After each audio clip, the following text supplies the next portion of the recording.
बॉलीवुड की चकाचौंध में कुछ सितारों की जिंदगी आसमान में टिमटिमाते सितारों की तरह रही तो कुछ की जिंदगी गुमनामी में और बेसुदगी में बीती।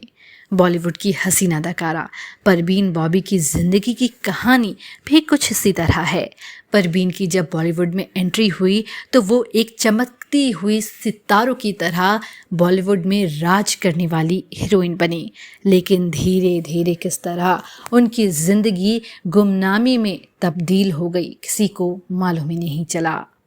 परवीन बॉबी के बारे में बताया जाता है कि परवीन बॉबी का जन्म 4 अप्रैल 1949 को जूनागढ़ के एक मिडिल क्लास मुस्लिम परिवार में हुआ था।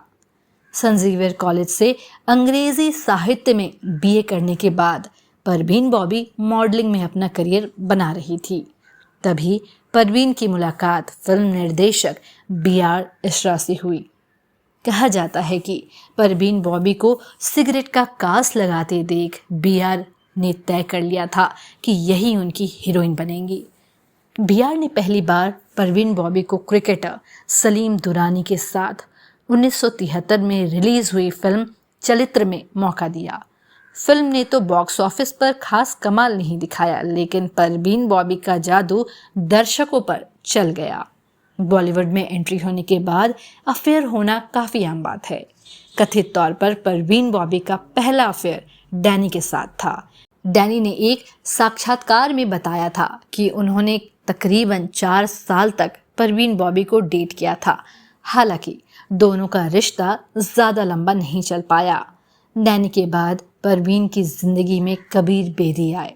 परवीन और कबीर 3 साल तक साथ रहे, लेकिन ये रिश्ता भी लंबा नहीं चल सका। टूटी हुई परवीन बॉबी को महेश भट्ट का सहारा मिला। ये वो दौर था जब अभिनेत्री परवीन बॉबी बॉलीवुड में जाना पहचाना नाम थी और महेश भट्ट एक फ्लॉप फिल्म मेकर थे।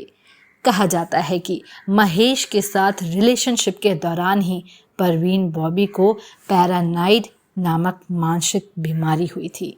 अमिताभ बच्चन और परवीन बॉबी का भी नाम जुड़ा। अमिताभ बच्चन और परवीन बॉबी ने एक साथ कई फिल्में की। एक समय ऐसा था जब दोनों के डेटिंग की अफवाहें उड़ी थी। हालांकि जब मीडिया ने दोनों के बीच कथित प्रेम की आहट पकड़ी तो अमिताभ ने ये रिश्ता तोड़ दिया। बाद में परवीन ने आरोप लगाया था कि अमिताभ ने उनका अपहरण करने की कोशिश की थी और उन्होंने अमिताभ को अंतर्राष्ट्रीय गैंगस्टर भी बताया। अभिनेत्री ने दावा किया था कि अमिताभ बच्चन उनका अपहरण करके एक द्वीप पर ले गए थे, जहां अमिताभ ने उनकी सर्जरी की और उनके दाहिने कान के नीचे एक ट्रांसमीटर यानी चिप लगा दिया था।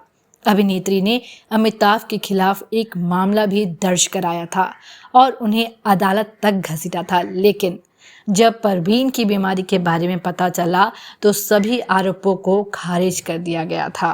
परवीन बॉबी की ये बीमारी धीरे धीरे बढ़ती चली जा रही थी और बॉलीवुड से उनका कनेक्शन छूटता जा रहा था। अच्छे दोस्त भी टूटते जा रहे थे। आखिरकार 22 जनवरी 2005 को परवीन बॉबी को अपने घर में मृत पाया गया।